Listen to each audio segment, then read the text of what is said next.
a little bit about how you're preparing for the debate, right? Because we see that President Biden is out at Camp David. You're on the campaign trail. What's your strategy for the debate? Well, this is really the best strategy right here. We have all these people screaming questions, and I look forward to the debate.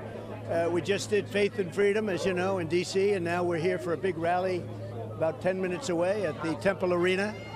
And we have it packed. We have lines that are going a mile long, and it's an honor. That's Donald Trump, of course, speaking out as he prepares to take on Biden at the CNN presidential debate this Thursday. The former president rallying thousands of supporters in Philly as Biden spends the weekend hunkering down at Camp David. Trump 2024 National Press Secretary Karoline Leavitt joins us now. Karoline, so great to have you on. We're talking about debate prep. The president saying he's doing it by being on the campaign trail. I just heard him on the All In podcast, and he was so sharp and answering such a wide range of topics. I think these podcasts are great because he's just getting challenged and he's able to really express how he feels about a whole lot of issues. Absolutely. And that's what President Trump is going to continue to do ahead of the debate next Thursday. Continue with his very busy campaign schedule. He has held 2 rallies in the past week in Wisconsin and a big one in Philadelphia last night. He gave another speech yesterday in Washington, D.C. It's a sharp contrast to what Joe Biden is doing, hiding away in the woods at Camp David, having his handlers drill into his brain what he needs to say next Thursday. President Trump knows what he's going to say. He's going to relay his vision to make this country great again. And Joe Biden can get all of the rest he wants. Frankly, I think it's concerning that we have a president who can't do debate prep and also run the country at the same time. He has to go hide away. But nevertheless, the real test for him next week is going to be, can he defend his indefensible policies, his record high inflation crisis that is robbing families, and his immigration invasion that is leading to a loss of American life across this country? Yeah, you know, Carolyn, I think, as Rachel pointed out, these podcasts and as Trump says, taking all these Q&As from a horde of reporters or even during the rallies, it does provide you prep because you see all the pitches. You see a lot of different things coming at you, and so nothing comes as a surprise. That being said, a debate is a different format. I mean, and he's agreed, you guys have agreed to a lot of stipulations. I don't even know if you've agreed to the latest, which is Joe Biden wanted to sit down during the debate. I don't know if that one was agreed to or not, sit, stand. But my point is, you still have to sort of practice the strategy. So I'm curious, what is President Trump doing to practice the mechanics of how this actual debate will go?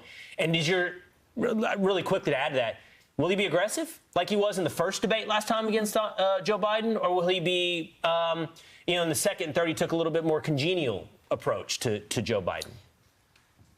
Well, President Trump is going to be President Trump, but he will be focused on the policies that made this country great in his first term and his solutions to fix many of the crises that Joe Biden's policies have created over the past few years. He'll be reminding voters just how much better their lives were under his leadership than they are today under Joe Biden's leadership. And as you just said, President Trump is prepared because he's constantly talking directly to the American people. He was in a cheesesteak shop yesterday in Philadelphia taking questions from Americans. He does hostile media interviews with the press all the time. And President Trump is fully aware of what he's walking into. This is going to be a 3-on-1 debate. Make no mistake about it. It's with Crooked Joe and 2 anchors who have been covering for Joe Biden and his crime family for years and lying about President Trump. But I think it speaks to President Trump's courage and his determination to fight for this country, that he's willing to go into a hostile environment to bring his message directly to the American voters. It's certainly not the first hostile environment that he's walked into.